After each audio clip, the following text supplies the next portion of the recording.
Welcome back to Scoundrels, Inc. This week we are doing a full Season 3 recap of The Mandalorian. You may notice as well that Sean or Kevin not here this week. Not here. Kevin still keeps, I don't know, he's not answering my calls. Yeah, he's here every week, so it's really surprising. And we'll somehow manage. We'll manage. I don't know why you kicked them both off the show, honestly. Because they had it coming, Brandon. You're next.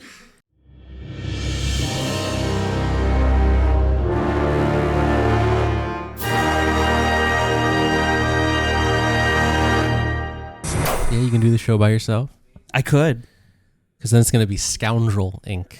I don't know. Maybe They changed the name. Well, I mean, got him. yeah.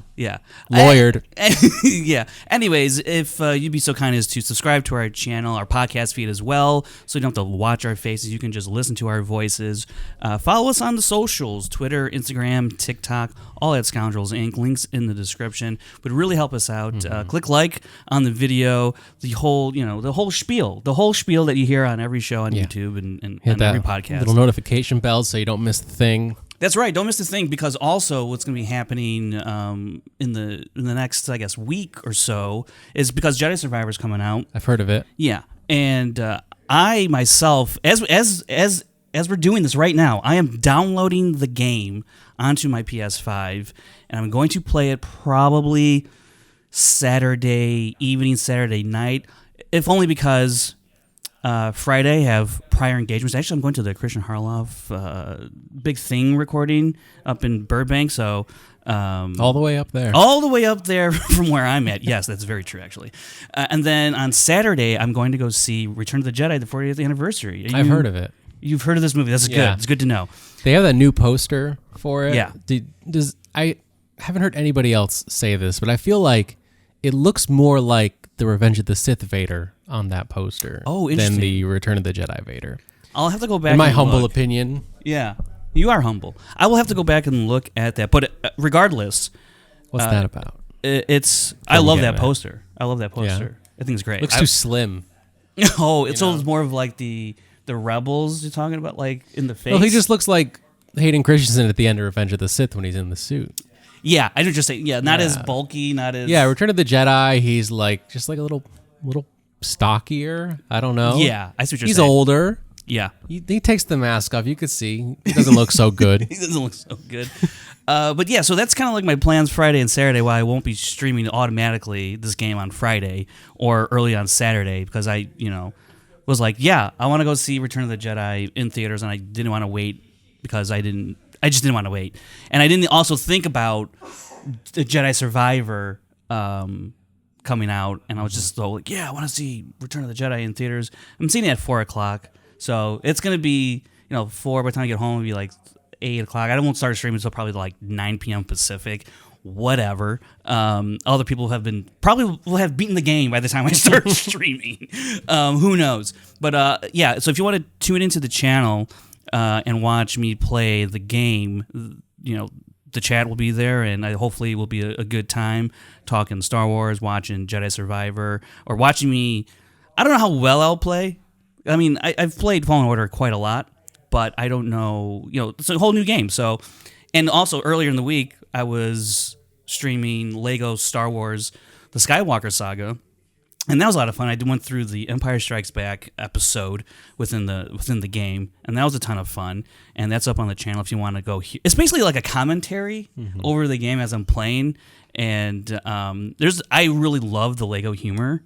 I love all the Legos like holiday specials and things that they've done that are on Disney Plus. So it's been a lot of fun so far to play the game. And while I wish I could continue those, I got to play Jedi Survivor so I could go then play the Lego Star Wars again. So I'll pick that up after Jedi Survivor, or maybe I'll mix and match. I don't know. But either way, all that to say is, yeah, if you hit the bell on the channel. If only there was a Lego Jedi Survivor. Lego, not yet.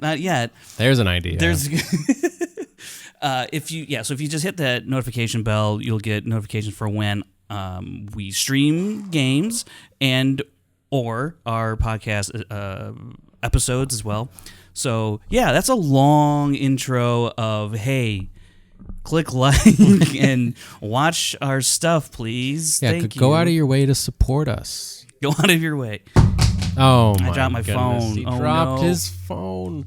What is this? Amateur Sean leaves for 1 week. 1 week, and it just, it goes Goes- downhill. Goes to Star Wars hell. 'Cause hell does exist. Discord wants to access my microphone. That's not okay. Not yet. Oh Not my yet, god, not yet. we're Oh dual my gosh. recording. It's actually we should probably one of these weeks we're gonna just not be recording audio, but that's not this week, right? No, I hit record. Okay, cool. Yeah, I double checked. Thank you. All right. So, you got anything else you've been up to? Star Wars related or otherwise? I mean, yeah, tangentially, yeah, whatever. What you got going on? Not a lot of Star Wars stuff, I don't think. Oh, wait, that's a lie. Ah, I have seen the first 5.5-ish episodes of Rebels. hey, nice. Yeah. What do we think? I like it so far. I think there's some interesting elements to it. What was one I was just watching it in the last episode and I was like, I don't remember. I'll have to get back to that. But what I do remember is when they go to rescue Jedi Master something. What is it? Do you remember? Then she's not actually alive. Spoilers alert. But Oh shoot. Yeah, but anyways. yeah. Anyways, I mean, I saw that coming a mile away. Yeah. I'm like, Kanan, buddy, you think the Empire is going to keep a Jedi Master prisoner? No. Right. Bro, there was a whole purge. They shoot Jedi on sight.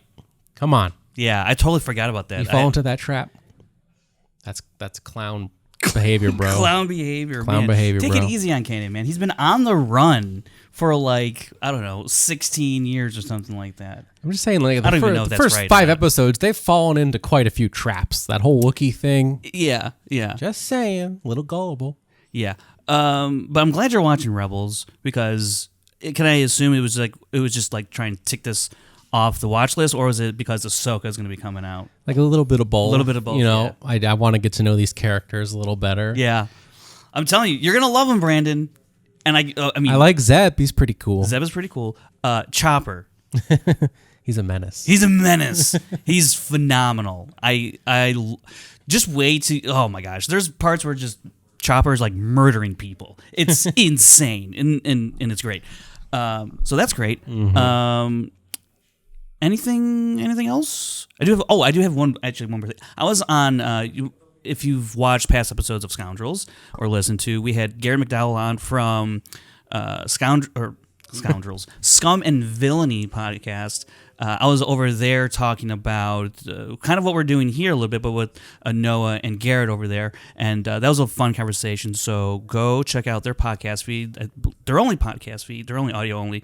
So go check out their podcast feed and listen to our episode and listen to their other episodes because they're really insightful duo over there. And I had a lot of fun talking Mando with them, and we got into some deep conversations and topics, and we'll do the same a little bit over here, but probably not as deep. We're gonna have a little more, I think, kind of like what did we like overall with the season. We're obviously going to talk about some of the things that we didn't care for, and then we'll also take the questions that you guys submitted in our Discord. And if you're not part of our Discord, link is in the description. You can go in there, and there's a Q&A section on our Discord, and you can submit all your questions that you have, and we'll talk about them and answer them best as we can. And they're a lot of fun for us to answer because it really gets the creative like juices flowing in terms of, because sometimes you guys come up with some wild questions and I go, I don't even know how you got there, but it's a really great question. So if you want to go ahead and do that, link in the description. But we'll cover those questions that we got this week at the end of the episode. And I guess we'll start off, Brandon, with just overall thoughts of the season. How did you, after it was all said and done, when you look at the season, what was your takeaway from it? I liked it overall. There were definitely directions it went that I did not expect, and I always try to not let that impact my overall opinion of the story. I try to let the storytellers take me in whatever journey they want to. Because, going into this, I'm like, okay, this seems like it's going to be bigger in scope than the other seasons. We're really talking about the Mandalorian people as a whole, possibly reclaiming Mandalore. And we definitely got a lot of that. But just like not in the ways that I expected. Sure. And I certainly expected Moff Gideon to show up a lot sooner. Yeah, So, yeah. Or was that Moff Gideon? Where was his mustache? Oh my gosh! I Was couldn't it a believe clone? that. The discourse sometimes just throws me for a loop. The mustache one, I did not see coming a mile away at all. I did not see that coming. But Yeah, that is interesting. Would that make sense for that? I don't know if that would make sense for the vehicle. why? Why would he let a clone wear the Dark Trooper armor? Right? Exactly. Why would he? The hubris of the guy would be like, no. No. I'm patient zero. I'm experiment zero, whatever that is. I did enjoy the show. I liked Bo-Katan's journey. I liked overall watching the night owls and all those other. I don't know if they're not all night owls. I guess they're not all night owls, but yeah. But all those other Mandalorians Yeah. that were there with Axe Woves and all them and the Children of the Watch, seeing them come together, put their differences aside. It was cool to see. Cool to see a different side of the cult where I'm like, maybe this is a cult I'd like to join someday. Right? They have strong moral values. They do. Any other overall thoughts? Is moral values a thing, or do they have strong morals and values? I don't know. To be continued. Let us know in the comment section down below. Is moral an adjective or a noun? Interesting. It depends how you use it, I guess. In the context that I tried to use Yeah. it. I don't know. So for me, overall, the season, I enjoyed it a lot.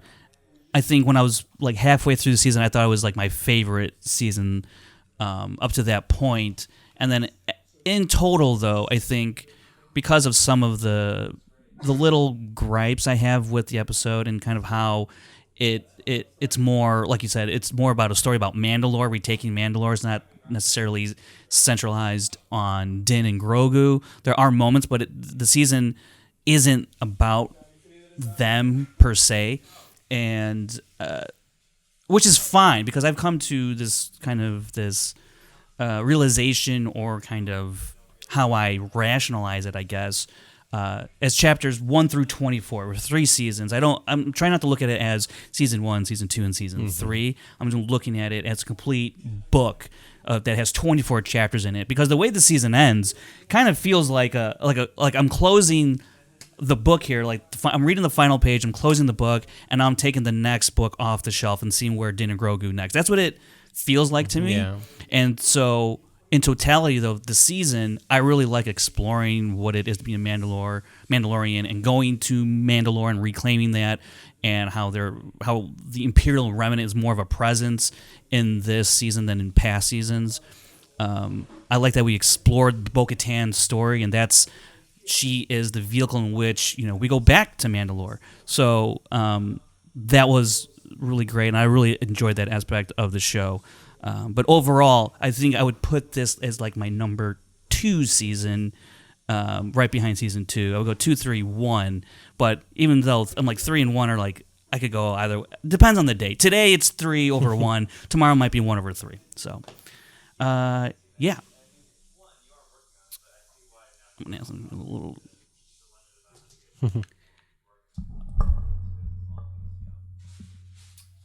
Hey guys.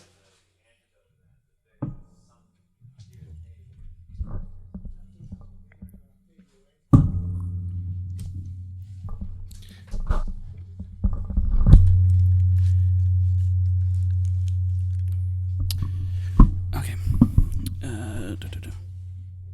So, okay. Overall. Okay. So one of the other things that I wanted to ask you about, because I've been having this thought in my mind as well, in terms of how do we look at the scenes, because there was a lot of criticism and critiques on a week-to-week basis, whether it's about the length of episodes, whether it was about are we going to get to the plot, this, then the other, we're meandering. When we got to what was it, chapter? I forget what the chapter was, but it was Guns for Hire. And it's like we're on Plaisir 15. We're like, what are we doing? You know, it's like, why are we going on these side missions so deep into the season when there's only like, I think it was like episode 6. Yeah, it was episode 6. And it's like, why are, you know, there's a lot of that talk was out there, right? And so I started wondering, like, am I looking at the show about what is the show telling me? Or it's like, am I trying to... Sometimes people will like rewrite the show. Like, no, I think they should have did this. And it's kind of like, am I looking at what I want from the show, or am I like taking in what the show is giving me and then rectifying that and settling with that and accepting, you know, hey, look, this is the decision that they made to tell this story. As opposed to, I really wish they would have done it this way. Those critiques, I think, are valid in areas. How did you, like, I guess, weather the Star Wars Twitter, if you will? Because, man, it's been crazy the past week. But over the course of the season, you know, does any of that influence you on how you view the season? Perhaps a little bit sometimes. You know, I'll watch something and then I'll like it, and then I'll see the discourse and I'll look at it through more of a critical lens. So sometimes yes, a lot of the times no, though. I just try to enjoy it for what it is, and however I digest it on my own terms is how I don't know, that's just like how I get my enjoyment through the show. I try not to like overthink. Yeah. Because it's like, at the end of the day, it's Star Wars. Like you've said, you're easy to please. I'm easy to please. You know, give me some Mandalorians, the occasional lightsaber. We got that. And freaking Keller and Beck. Keller and Beck, dude, pretty cool. There's some really great moments in this season, and I do want to get into some of those. I did think we'd get more in terms of that story, in terms of the flashback? Like maybe later in the season, especially with the strong possibility that is Jar Jar's voice, Nubian ship. Yeah. So. What do you mean Jar Jar's voice? I misheard. I'm like, is his voice in the show? No, he's one of the clones. He's one of the. Gideon Oh my clones? gosh! Yeah, he's. Gideon took some of Jar Jar's DNA and was trying to so that he could have underwater swimming capabilities. So thinking Dark Troopers. Oh my gosh! I want that mashup like character. Like, give me Jar Jar in Gideon's like Dark Trooper costume. I did think it's costume, machine, suit, armor. I don't know. Cosca Reeves? I'm talking about Gideon's. I know. Okay. It sounded like costumes. I was trying to make a joke. Yeah. Did not land. Not a happy landing. But yeah, I was going to say, I do think it's funny that Moff Gideon always refers to Din. I guess we have to specify Din Djarin, not Din Grogu. That's right. He always refers to Din Djarin as the Mandalorian. So he's like looking at the monitor. He's got like his like stormtrooper next to him, and he's like, "The Mandalorian has escaped." If I was that stormtrooper, I'd be like, "Bro, which one, man? They're everywhere." You're gonna have to be more specific, my guy. You know, one of the things about when you watch a Star Wars show and you can go on Twitter and see let's be honest, a small sliver of the Star Wars community is on, like, and it's a pretty vocal, especially if you're like really in tune to Star Wars Twitter, it's a pretty vocal sliver of the community that's on Twitter, and they certainly have their opinions across all like the spectrum. Is every single part is like really high on it, just meh on it, really negative on it. So you can find whichever opinion you're looking for. Sometimes, honestly, I would go look for the negative opinions because I always walk away from the episode so positive. I'm like, I really enjoyed this episode, and now I go on to Star Wars Twitter. And I'm like, okay, now let's find out what people didn't like because I can't see it right away, right? So, and because I want to be, fair to the show, and like yeah, it could sound like I'm a shill. Whatever, I don't care. Like, like as we were, as you said, and I've said in the past, pretty easy to please. So, that's why I do go look for the negative because first of all, A, I know it's going to be out there, and B, I'm starting to really key in on certain parts of episodes where I go, I wonder if this part of the fandom's going to like it, even though I'm like, either I really love it or I'm like, it is what it is, whatever.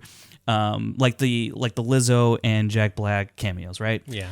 I knew I knew watching it, like that was going to be a negative aspect for a chunk of people. And I knew other people were going to love it. And I knew other people were going to be like, yeah, whatever. And I was kind of like in the whatever, even though those cameos kind of took me out of it a little bit at the moment. But at the same time, I was like, it's Star Wars, whatever. They're minor characters. That's not like Jack Black is playing, Admiral Thrawn. It's like... Could you imagine? Man, in a world, that would be insane.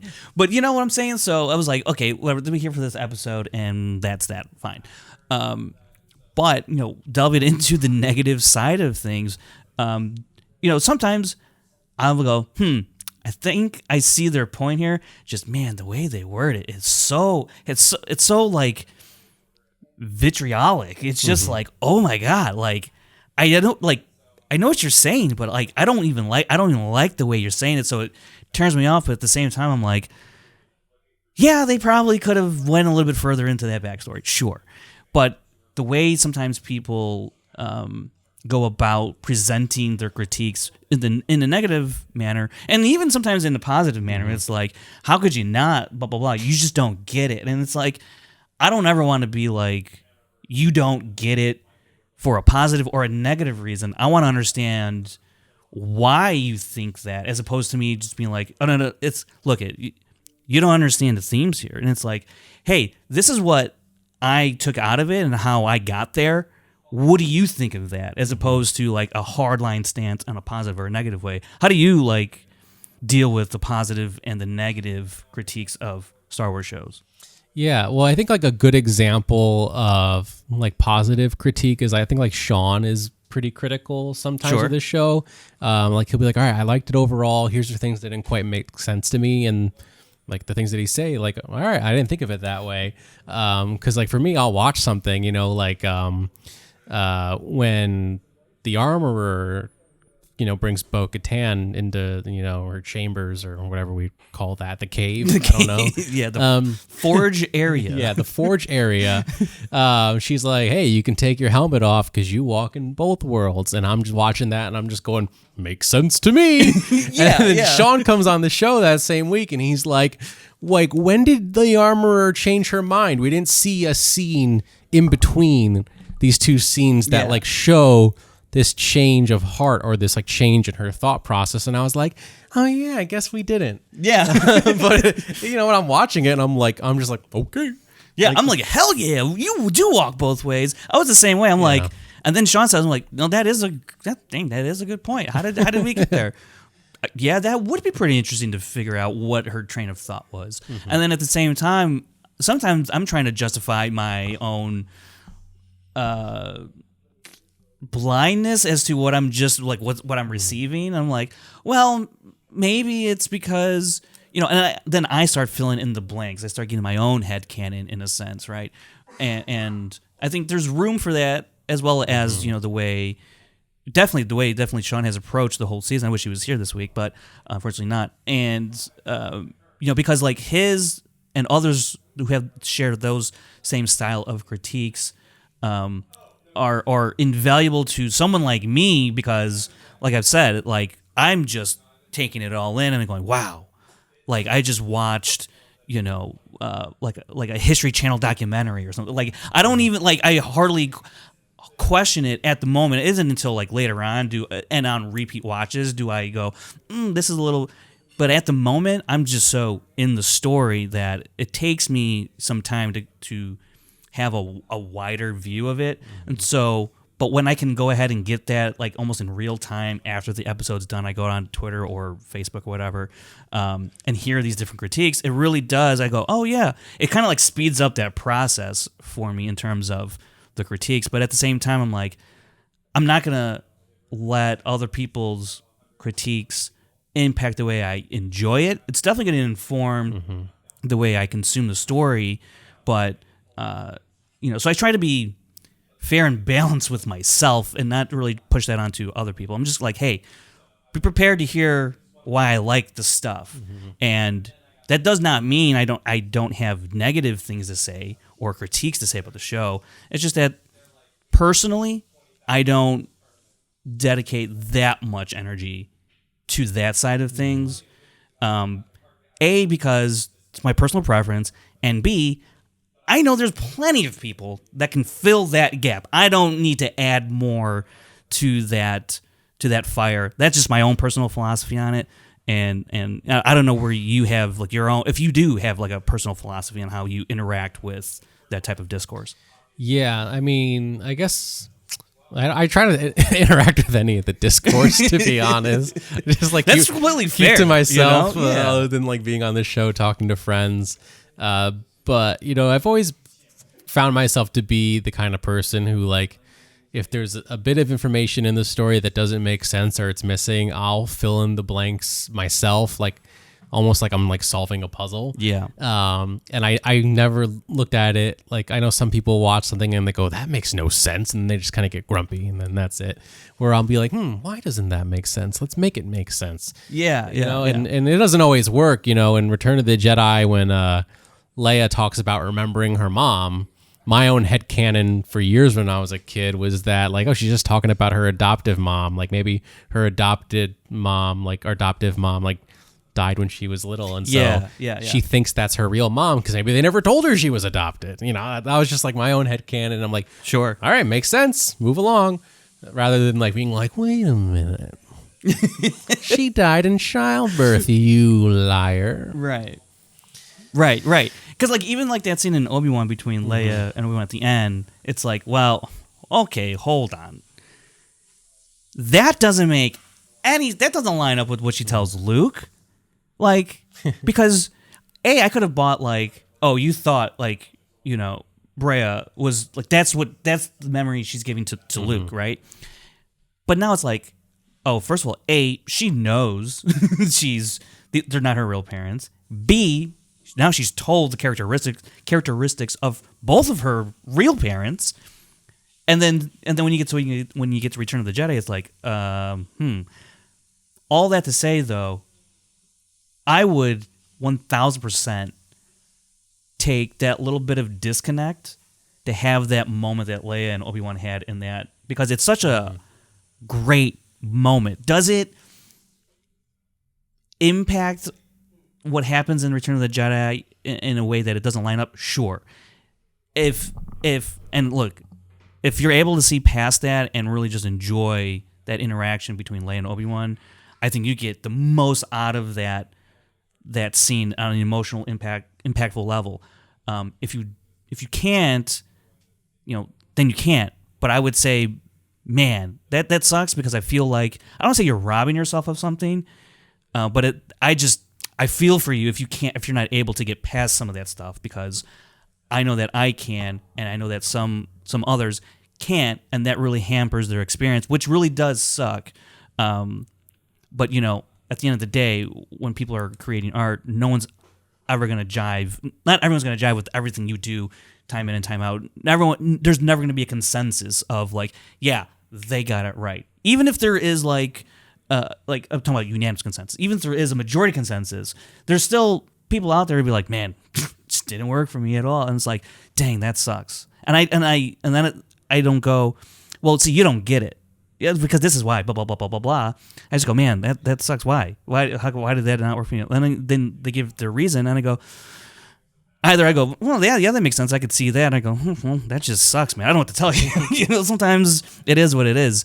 We kind of meandered a little bit away from the season 3 talk, but I want to get back on track to that and maybe go through some of our favorite moments, and then we'll get into some of the things that didn't line up for us. So is there anything right off the bat that sticks out to you that you're like, dang, that's an all-time season 3 moment that sticks out in season 3? I think like definitely a lot of the action set pieces, the like Mandalorian invasion of Navarro, like Peter Ramsey did such a great job directing that, and The finale, Rick Famuyiwa, he's like directed some of my favorite episodes of The Mandalorian, and it was just felt like really cinematic, just the way that all played out with the TIE fighters and the Mandalorians coming down. Oh, yeah. And Axe Woves not being a spy. Hell yeah.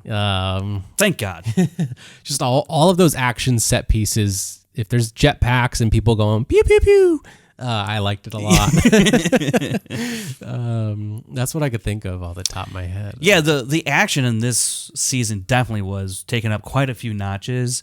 I think you kind of have to when you're exploring Mandalore and Mandalorian culture, because they're inherently combative like people, and so even within their own ranks, right? So it's like you're gonna have at least little small fights, like between when we had Bo and Axe, we had that fight, and even like the little one on the Mines of Mandalore when you have Bo-Katan fighting like that mech, and even before that Din, there's those little action type of set pieces were really cool. And then you had the larger ones that were like really CGI heavy that looked amazing. I'm not saying that in a negative way, but when you have like TIE interceptors showing up and you have Bo-Katan and Din in the end one, and it's just like the gauntlet and just going back and forth, and the pirates. That episode is my favorite by far in this season. The pirates with Gorian Shard, like. Come on. I even love the name. I love everything about that character.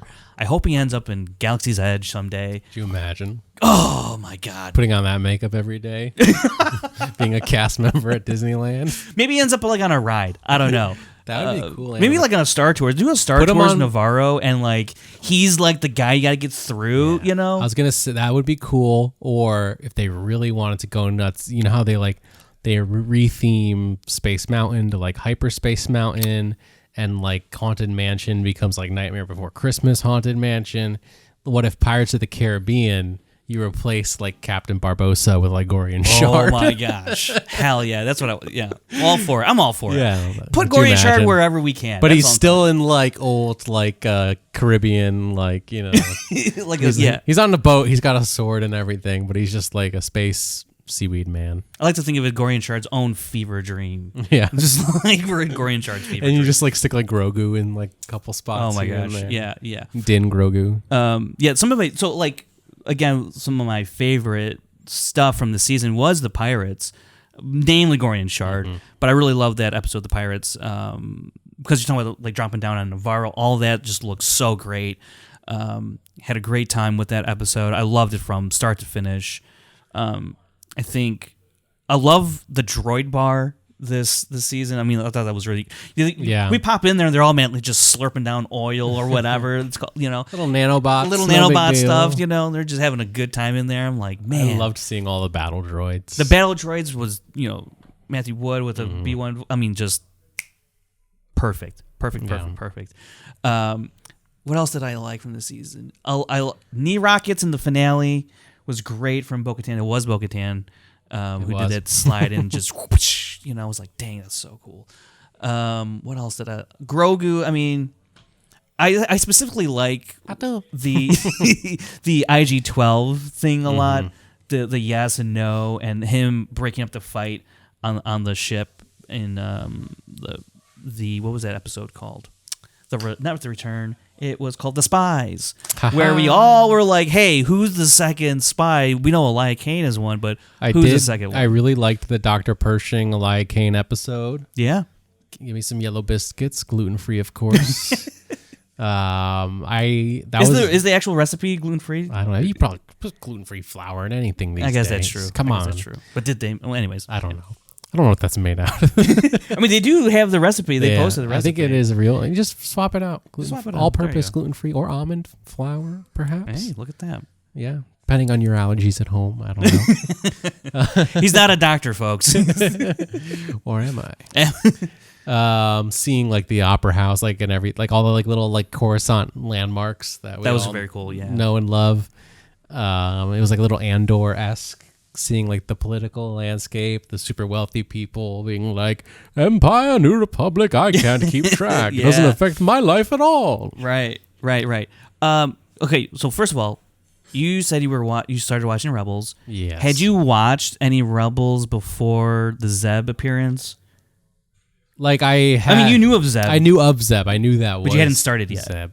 No, like I've seen clips, right? Like same thing with Clone Wars. Like if something cool happened, if I found out like Darth Maul and his brother fought Darth Sidious, I'll watch that on YouTube. Yeah. Like Maul fighting Obi-Wan in Rebels. Right, Of course I gotta watch that. So I've seen that. I've seen like a few things with Maul also. You've seen some of the most major standout moments from these shows, is what you're saying. Yeah, if it's like on YouTube as like a highlight, I probably like have seen it in some capacity. Because I was gonna say, like, Zeb showing up in one of the episodes was like mind blowing to me. I was like, oh my god, Got I that cannot. spoiled for me. Yeah, a lot of people could not. I remember that week, a lot of people could not show restraint, or they just didn't care. No regard for, like not even like a 12 hours. It wasn't even 12 hours sometimes. It was just like, here's Zeb in our reaction thumbnail. I'm like, yeah, like. I woke up in the morning, for like the Keller and Beck appearance. Like I opened my phone first thing in the morning. First thing I see is Ahmed Best's face, and I'm just like, and like about like who saves Grogu or whatever, and I'm just like, all right, so it's either Keller and Beck or Jar Jar Binks that saves Grogu. Can I just say something real quick? This is completely sort of off topic, I guess, in terms of like putting, this is, I don't want this to come across like as like, hey you, whatever it might, but whatever. It's just like, look, if you're gonna why would you put Zeb in your thumbnail? Yeah, and like. Your reaction alone, like, I don't know I mean, sure, are there some people that are probably watching these reaction videos and watching these clips for the very first time because they don't have Disney Plus? That's entirely possible. Absolutely. But I would venture a guess. I've never watched a reaction video or like to a trailer or to an episode of a TV or whatever without watching it first myself. Because, like, I can't consume the television show or the trailer and their reaction at the same time. Like, I can only pay attention to one. So I will watch the trailer first, and then I will go over and I go to Here's Reforged, right? And I go, all right, that Flash trailer, I've watched it on my own. Now I want to see how they react and what they have to say, and that's how I watch that video. But it's like, I'm saying that to say, like, you don't have to throw Michael Keaton in your thumbnail or...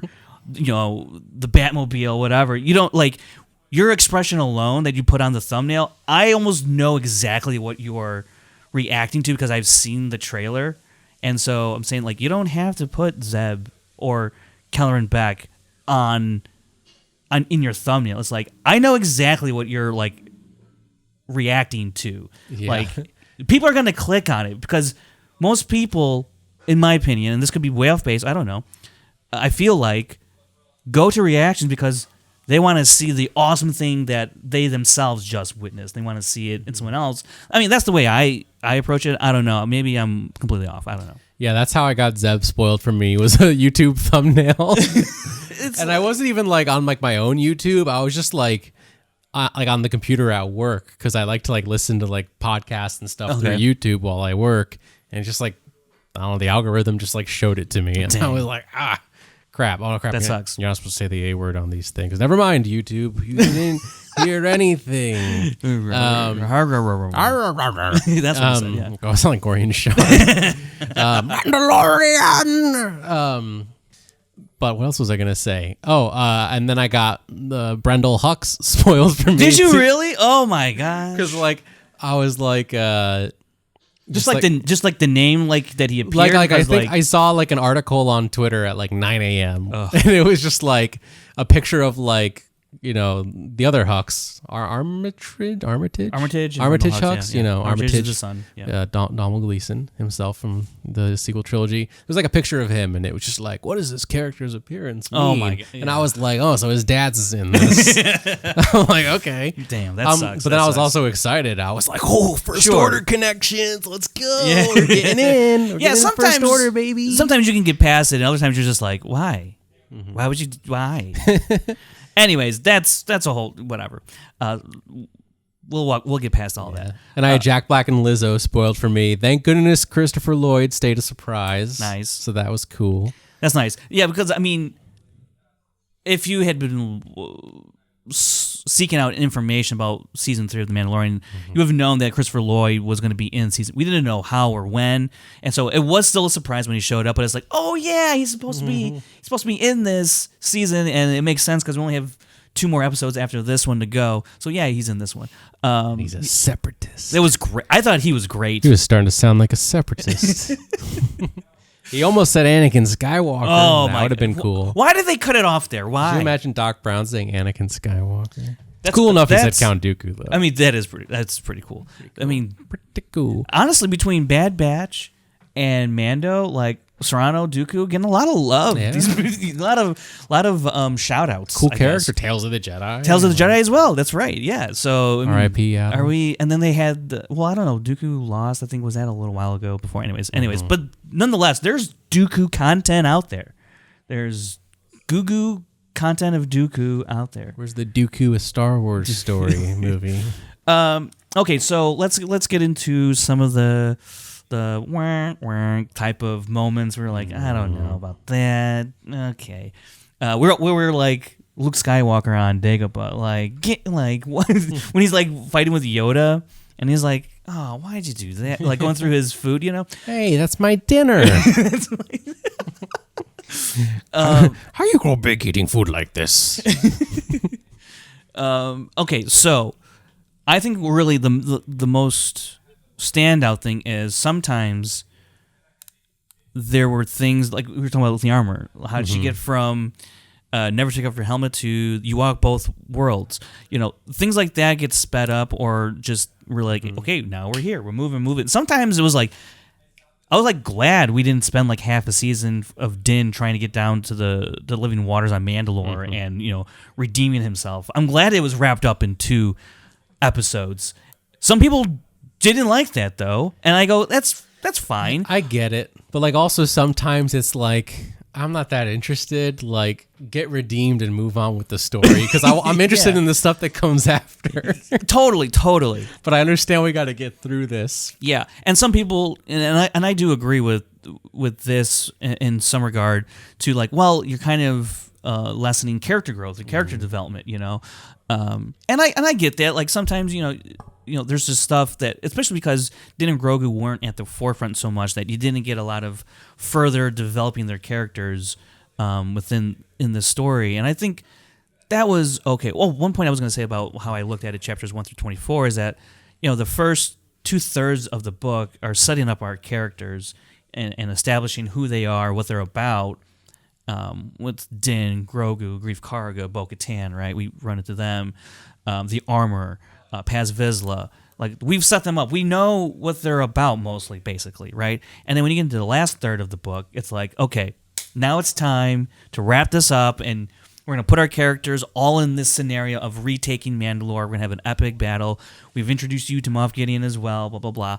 And remember that guy, he's been absent for a little bit in our book, but now he's coming back at the end. He's got clones in these tubes, which I just thought was great. Tied up some stuff that we had seen in previous seasons, when they're on Navarro, when they were going through like that one installation, whatever it was on Navarro, and scene, and that recording as well, and Pershing, all that stuff. So like it tied together. It just, I think I can understand how someone would be like, where did this come from? Because the airing of the seasons are so far apart that you can be like, wait a minute, how come we didn't follow up more on that? Now, with that said, some people could still be like, if you watch it straight through 1 through 24, some people could still have that opinion of like, I think we spent too much time away from that, or what have you. And I think that's valid, but at the same time, I accept the decisions that they made on the show, but at the same time, I can be like, it sucks that you feel like you had to make that decision. And then I go like, I wonder why they had to do that. Mm-hmm. Was it a budget thing? Was it availability thing? Kind of like with Din. I wish we could have seen Din's face. Yeah.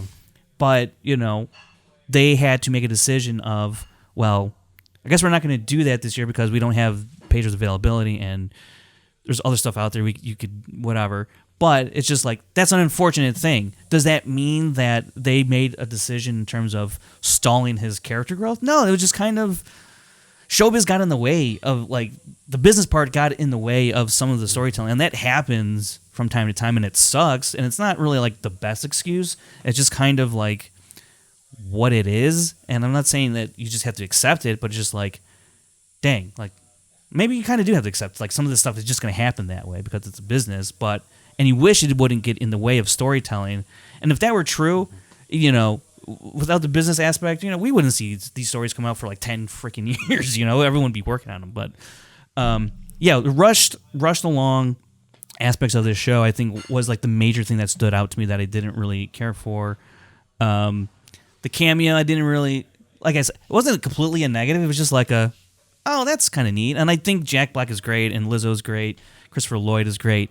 But it was also at the same time, it's just like, that could have been anybody. It doesn't, but at the same time, I'm not going to be like, if, like, what is Jack Black going to be like, no, I can't do that cameo. I don't want to ruin it for all the other people out there that watch this show. I don't want to do that to them. Like, no, be in Star Wars if someone asks you to be in Star Wars. So. Yeah, I kind of just like roll with all those things. You know, like Din like not taking his helmet off, and people, rightfully like being like, all right, like I don't, see like how that like that negatively affects his like character development and his growth. Like he's supposed to be like learning that this cult lifestyle is wrong, but at the same time, I'm like, I mean, it's not really like hindering anything in his daily life other than the fact that if he's got an itch, he can't scratch it. I'm just like, I accept it. I'm like, all right, dude wants to keep his helmet on, let him keep it on. Like, I don't know. He's still a good dad. Yeah. He's still getting the job done. He's still wiping out Imperial remnants. I don't know. Yeah. I don't overthink it. Yeah. I guess. I try not to overthink Maybe I it. should. I don't know. I mean, like you could, or you don't have to. Again, it all goes. I'm underthinking it. I think some people would say we are underthinking. I just watched the show with like drool coming out. Star Wars. Oh my me like. I do also want to go back to something I really liked at the end of the finale when Grogu. You just touched on it, that he's a dad. He's a father now to Grogu in a more official capacity. Got the adoption papers. The adoption paper. And he does it in a more like it's a display, a public display. It's like everyone's been saying, like Bo-Katan's been like, hey, go get your kid. Like it's been kind of like understood, like they're father and son, right? But to pronounce that in a public setting, I think was really powerful and really, again, like a character development for Din to be in front of all these Mandalorians, in front of the armor, and be like, he's my son. I'm adopting him. This is the way, right? I thought that was a very powerful moment, and I really, really liked that aspect. And I know some people were like, hey, we know this already. And I'm like, yeah, you can look at it that way. That we've kind of settled that. Like that's canon already, But it's like, I think the public display of it has meaning to it, and so I like that happened in the show. I will say, look, I'm a little bummed we didn't even get more with the Mythosaur. I would have liked to have seen something happen with Mythosaur as opposed to just, underwater stuff with the Mythosaur. It was cool that we saw it. Just chilling. For sure. But I was like, dang, that'd have been cool if somehow the Mythosaur, did something else in the finale. And maybe it will down the line in season 4 or in Filoni's movie, who knows. But I think that was one of my things. It's like, hey, what you touched on it. I feel like this is really important. And you didn't do anything with it. That's fine, whatever. Dave Filoni's movie, Bo-Katan's riding the Mythosaur into battle. And like there's like a land battle going on. Yeah. Mythosaur is ripping through like Imperial walkers. Got it. In space, we got the Purrgil fighting Star Destroyers. It's just like nature versus like the evil mechanism, literally and figuratively. Mechanization of the Empire. Yeah. There you go. There's your pitch. How about this? I'll do you one Boom. better. Bo-Katan riding the Mythosaur, who is also riding a Purrgil. Yeah. Is this like Yoda riding Luke, riding R2-D2? You're absolutely correct, Brandon. You can see that clip somewhere in my live stream that I did. Go check it out. It's very funny. I thought it was funny. Just like in the movie. Just like in the movie. All right, let's get into some of our Discord questions. Yes. This is gonna be interesting because the answer to the first one is 73. 73. They said, "How old are you?" Okay, never mind. Well, okay. I stand by that. Booze, Booz, Booze in the Discord. He goes, "What's the current state of the Imperial Remnant's ability to clone now, considering what happened in Mando and Bad Batch? What if Gideon had been honest with Daddy Hugs and shared what he had learned to do?" They're cloners. Damn good ones, too.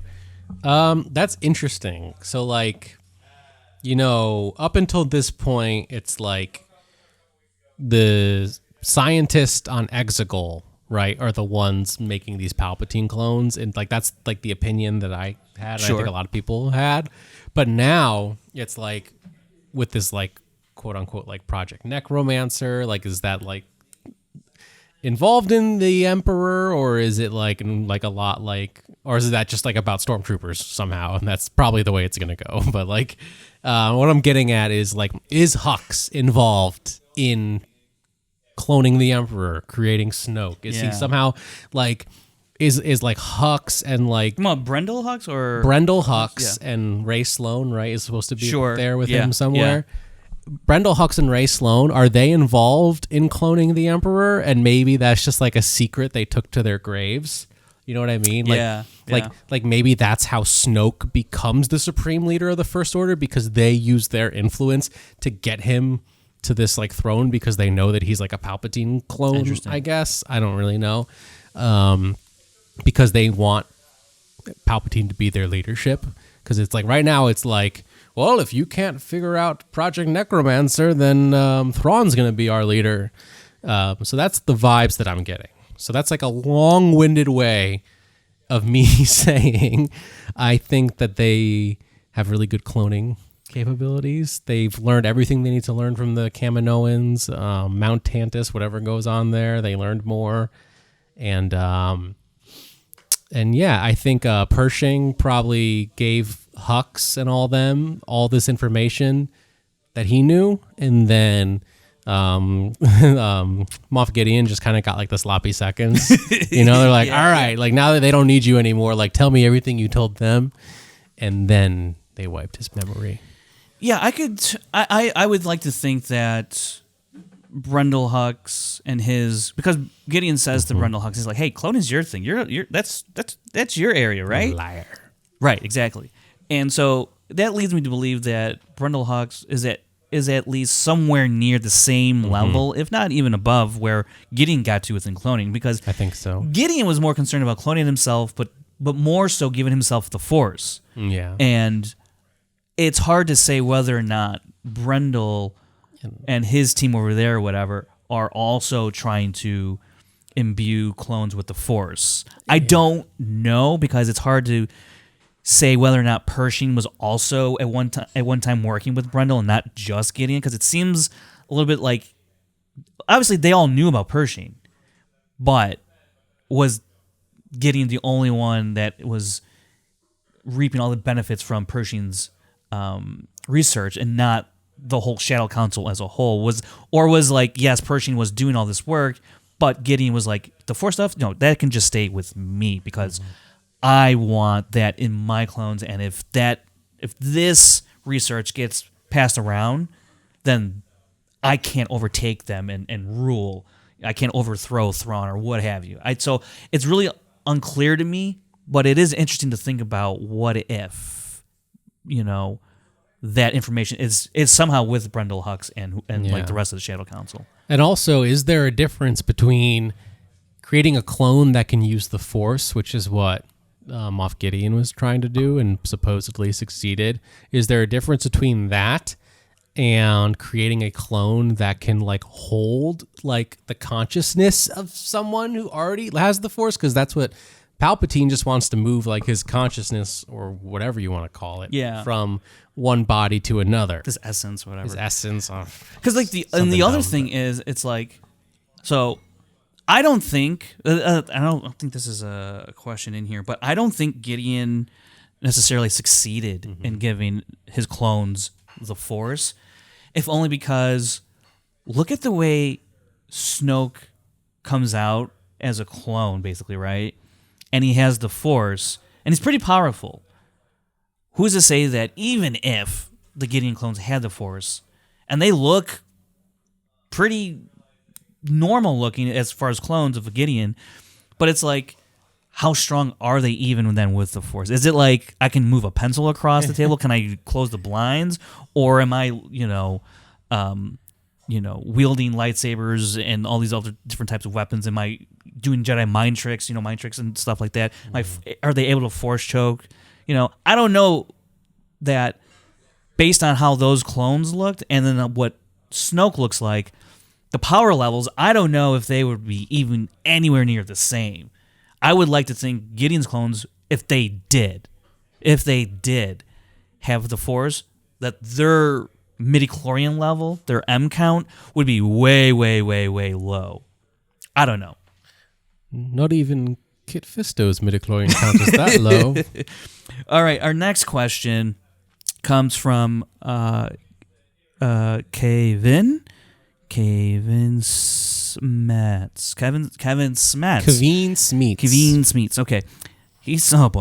Oh boy. He says, so with Andy Serkis confirming Kino Loy is alive and kicking, and he's going to be in season 2, are we all ready to admit that my theory has been right all along and that our boy, the lovable Kino Loy, is in fact the one, the only, drum roll please, give me an S, give me an N, give me an O-K-E, what's that spell? Snoke. Okay, Kevin, you're very lucky. I gave Snoke.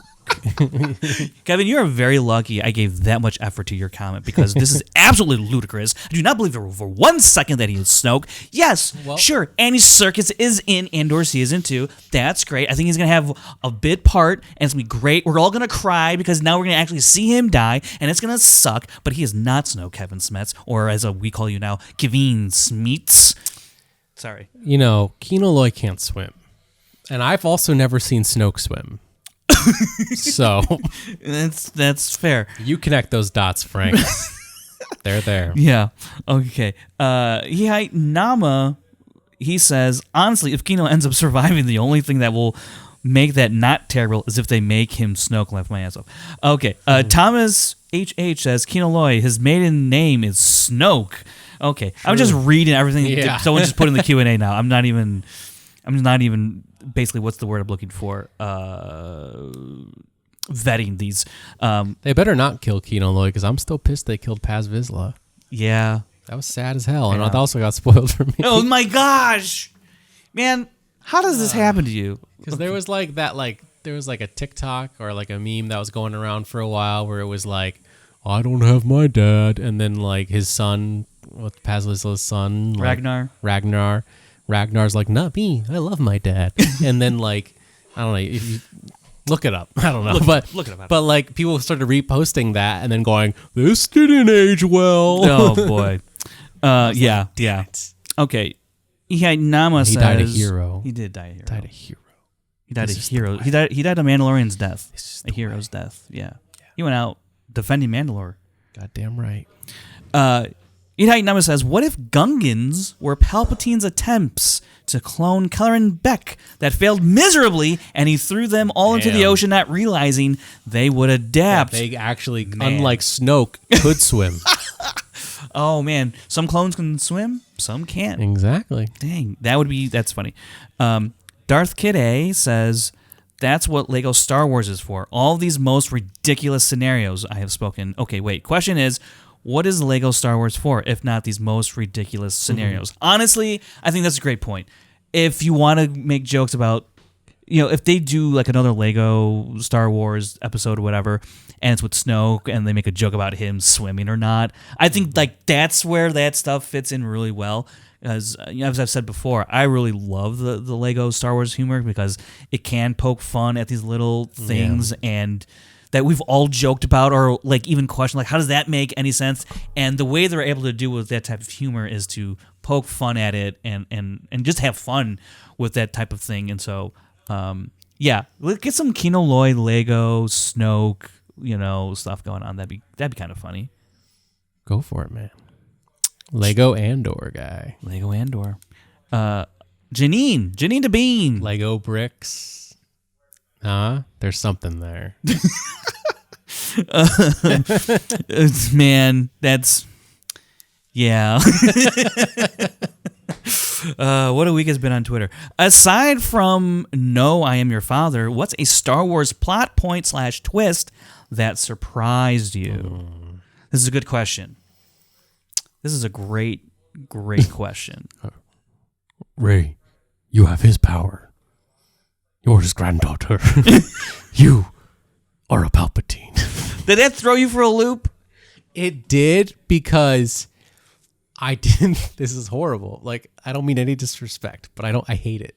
So okay. But like, I didn't think that they would ever be dumb enough to do that. So I'm watching the movie and I'm like, there's no way. Oh my gosh. They're dumb enough to make her Palpatine's granddaughter. Oh my god. And then she was. How did you deal with that? Are you still dealing with it? I think I'm still. Yeah. I think I learned to accept it, and then. Later on the novelization came out and they were like, well, actually she's the daughter of a Palpatine clone. And then I was like, that's so much worse. and then I thought about it and I was like, if I can accept Boba Fett as Jango's son, even though he's a clone, then I can accept this guy as Palpatine's son if he's a clone. Yeah. And then so I came full circle to accepting it once again. Very good. I'm proud of you. Don't be clonist. Don't be clonist. One plot twist or one thing that happened that threw me for a loop was Darth Maul coming back. Yeah. I was like, yo, I don't know, man. He got dead to me. He got cut in half and fell down a shaft, and I didn't see. I couldn't see the bottom. Like it seemed like a really bad fall. Some say he's still falling. Well, no, they're not. Oh. Some do. So, then they're misinformed because he definitely landed, and then he definitely got, the crazy legs before he got, Lieutenant Dan, I got new legs, titanium alloy. Hatred for Kenobi. Yeah, that was crazy. I'm trying to think of another. Oh, this one actually. Ahsoka leaving the Jedi Order. That one, I was like, whoa, that was huge when that happened. Like, I remember when it was originally airing, because first of all, it's like, okay, Clone Wars, Anakin has this apprentice, but when we get to Revenge of the Sith, he doesn't have an apprentice, so something has to happen to Ahsoka, right? But never in a million years did I think, oh well, they'll just expel her from the Jedi Order, she'll just leave the Jedi Order. So even like during that original airing, when it did air, them expelling Ahsoka, I was like, oh, damn. Wow, that's how they're gonna make this make sense. That Anakin no longer has an apprentice because his apprentice got expelled from the Jedi Order, and I go, for an Anakin apprentice, that kind of makes some sense. But then the episode continues, and they're like, yo, we're sorry, you can come back now. And she's like, no. And I was like, what? I was Anakin. I was like, what? Why would you do that? And then like sometime after that, I was just like, man, Ahsoka's a badass. To say like, they have like the strength to be like, no, you guys didn't trust me. You didn't believe me. Yeah, Anakin did. But the whole Jedi Order, the thing that I was like swearing my life to, and trying to like uphold all their values and everything they meant in the galaxy, you guys turned your back on me and didn't believe me. You believed basically the Tarkin and like the others, right? You didn't believe one of your own in a sense. And I was like, dang, like to stand up for yourself like that and say, I can't take that chance ever again that you're not going to, have my back. I got to leave. I got to do some thinking. I got to, figure this out. I thought it was really incredible. Totally threw me for a loop when it happened. I was like, man, that's because you just never have heard about Jedi being expelled from the Order. I mean, it's like mentioned or not. Wait, isn't it not mentioned? Like, was it ever mentioned in regards to Qui-Gon? Or I think of something else. No, well, I just like in Attack of the Clones, Obi-Wan's like, "You will be expelled from the Jedi Order." Yeah. I can't leave her. Come to your senses. Yeah, like that's kind of like like mentioned, right? But just to see it like actually happen, but then see it reversed, but then actually see someone walk away from the Jedi Council. It did though with Dooku, but we never saw it. We never saw it. We never saw it go down. We just, oh yeah, he was once part of the Jedi Order. It's not in his nature to blow people up, Boy, do you not pay attention. Yeah, so that's like a couple of those things. Like basically, the stuff that happens in Clone Wars really was like great. Basically, I think another one, like just in general, maybe not for me because I was like a kid, and so this is like as long back as I can remember. I already knew this, but Master Yoda being a little green Muppet. Kind of a huge reveal. Sure, depending on like when when you got jumped into Star Wars. Yeah, sure. You're like watching Star Wars release order. You're like, oh, you have to go see Master Yoda, the Jedi Master who instructed me. It's like, yeah, he's gonna be this badass guy, and he's just like, mine. Oh man, I will also say in the original trilogy though, when the Luke Leia thing, the brother and sister thing, I was like, oh, dang. Damn, they kissed. Well, it wasn't even that. I mean, like, yes, it is that. But, like, also, it's just like that conversation he has with Leia in the Ewok village. It's just like, and my sister has it. I was like, what? That's your... What? Wait. If she's your sister, that means that he's her dad? And then I'm like, wait. And he tortured her? Yeah, like, in the first in A New movie? Hope? What the? Dang. Wow. That's when I was a kid, when I was first watching these movies. I was like, that one more than anything. Also, like, yeah, Ginny talks about, no, I'm not your father moment. But, like, also that one, like, I also literally did not believe that when I was a kid. I was like, there's no way. I'm like, why are they pretending that like that's actually true? Why are they doing this? I remember like being a kid, like something's gonna happen. How is his dad a robot? Right? Doesn't make sense. Yeah, the guy can't even breathe. What? He's gonna make a kid? Come on. How did that work? All right, we got way more questions. We're spending so much time on these. Not to like move past any of these quickly, but everyone else you're gonna get 2 seconds. That's it. Okay, Thomas HH goes, for which of the 3 announced movies are you most interested in, or even hyped for? To be honest, I anticipate that Mangold movie about the first Jedi the most. I consider Filoni's movie as a given and have no expectations whatsoever for the Rey movie. So of the 3, which one's got you the most hyped? I'm excited for all of them. I think the Rey movie is potentially the most interesting to me just because they can right a lot of the wrongs that they made. Like, not to like sound like one of those guys, but like I overall really enjoyed the sequel trilogy, but there is like they dropped the ball in a couple areas. Did you listen to yourself on the Rise of Skywalker episode? If you haven't, go check it out. They dropped the ball in a couple of areas. They better bring a dump truck full of money to John Boyega's front yard. They better, you're right. And they better make that man's a Jedi. They better. Full blown. Right. Green lightsaber. If it's blue, I send it back. I don't know why I want it to be green. That just seems the coolest. I saw this argument actually on Twitter as well about what each color crystal means and why Finn needs to be blue and not green. Damn. I was like, can we flip a coin? Like, I get it, but like I don't know. I just envision him in a green lightsaber. I know. I do too. There's concepts out there too with it. Yeah. But also like you can't see him with blue because we've seen him in The Force Awakens. Yeah. So it's like like Luke Skywalker, go from blue. Look, that's to honestly green. that's the least of my worries. It's just get the damn man in the movie. In the comics, he had yellow for like 2 seconds. Yeah. Yeah. I want to see Rey's yellow lightsaber. For Hell yeah. sure. That's I want to see that in action. That's gonna be great. And yeah, and I don't know. Maybe we can learn more. Maybe it could be like about I don't know anything. Snoke. I will say I'm most hyped for Filoni's, if only because I feel like while we don't have any information on that movie, we have like the most anecdotal. I feel like notions about that movie in terms of it's going to deal with the final imperial remnants, and Thrawn somehow is going to be involved, and you probably will have Ahsoka, maybe Bo-Katan, and Din and Grogu, like Grogu's first words, perhaps. Maybe, and like maybe Ezra as well, and Sabine, like all of these characters that I've loved through Rebels and through The Mandalorian.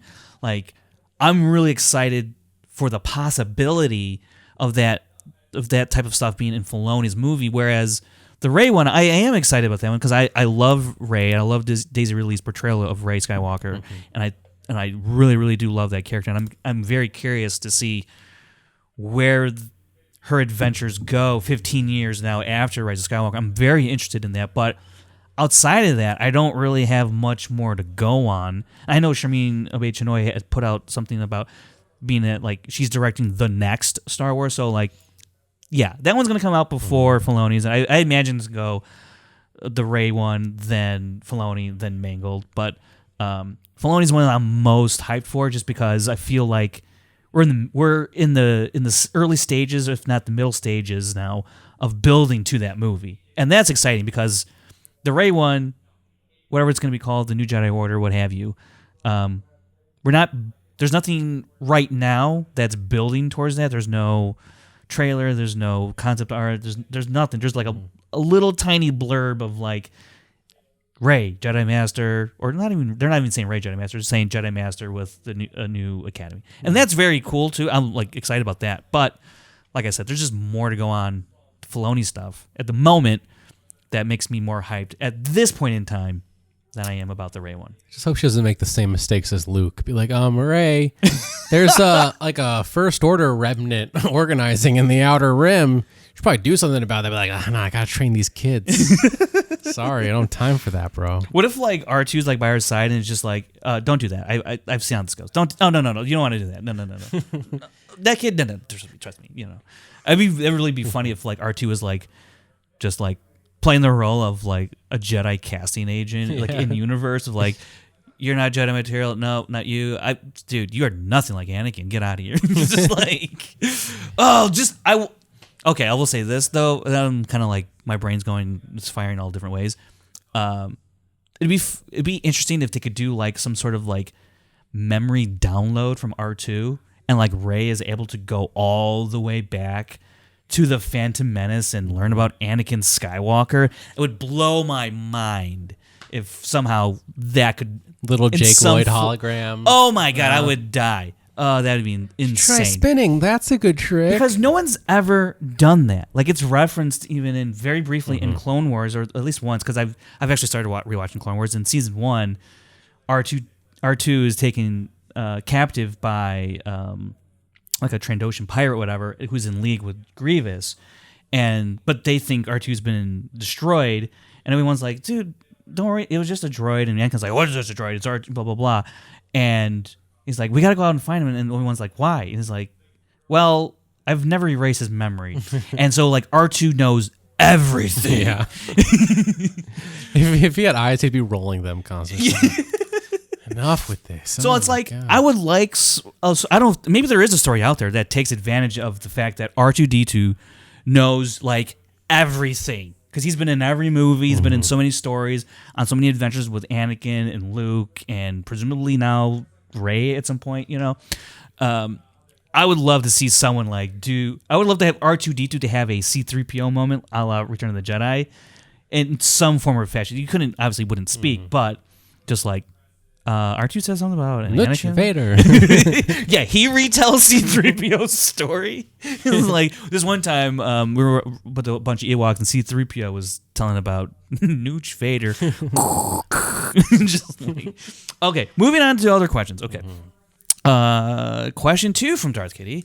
She asks, whose Jedi Survivor stream should I watch on Monday? If Sean's streaming and y'all playing at the same time, not really a question, I just want to hear what Sean says. Well, Sean's not here, unfortunately. I think you can watch both at the same time. Yeah. I might not even be streaming on Monday. We might be doing a live stream on Monday. I'm not sure, actually. But, I think Sean's going to be streaming on his Twitch, if I remember correctly. That may or may not be correct. He is going to live stream it on Twitch, I think. My play will be on the Scoundrel, on this channel, this YouTube channel, the Scoundrels Inc. YouTube channel. That it'll be up there. But yeah, like go check out Sean's stream and then come watch on this channel my stuff and whatever. So you can do both. Moving on, Kevin Smets sends just a picture of Kino Loy in a Narkina 5 prison suit. That's funny. Let's see here. Join the Discord to check it out because it's disgusting. Oh, in terms of Khan replies to Janine's question about what's the Star Wars plot twist that surprised you, and she goes, probably the KOTOR one for me, the Revan stuff like that. I think that is another good one. And then if Kevin was here, he'd probably say the same thing. Erden5 asked, did Vanny die in Lego Star Wars Terrifying Tales? That is, if you watch it. I did not watch Star Wars Terrifying Tales. I've seen the holiday special. The Lego one or the Lego one? Okay, the Lego one. It's yeah. fun. I have not seen the Terrifying Tales yet, Erdan 5. I think I probably will get into it since I'm playing Lego Star Wars Skywalker Saga. I was like, man, I should just watch all those shorts and like the movies and stuff and get into those, and because those seem really fun. Let's see here, and I think that is actually going to do it. Actually, that's going to do it. Yeah. Wow, this went a lot longer than I thought it was going to, with just the two of us. But here we are. And any final words, Brandon, out there? You want to say anything to the people out there? One way out. One way out. That's from Andor. That's from Andor? Wow. Yeah. Okay. That's going to wrap it up for this week. Stay tuned. Be on the lookout for our Jedi Survivor streams on Sean's Twitch, here on this channel of my gameplay. Pop in the chat. Watch us play well or not well the game. Either way, it's going to be a great time. Look forward to all of that, and we'll see you next. We'll see you when we see you. How about that? Not if I see you first. Scoundrel.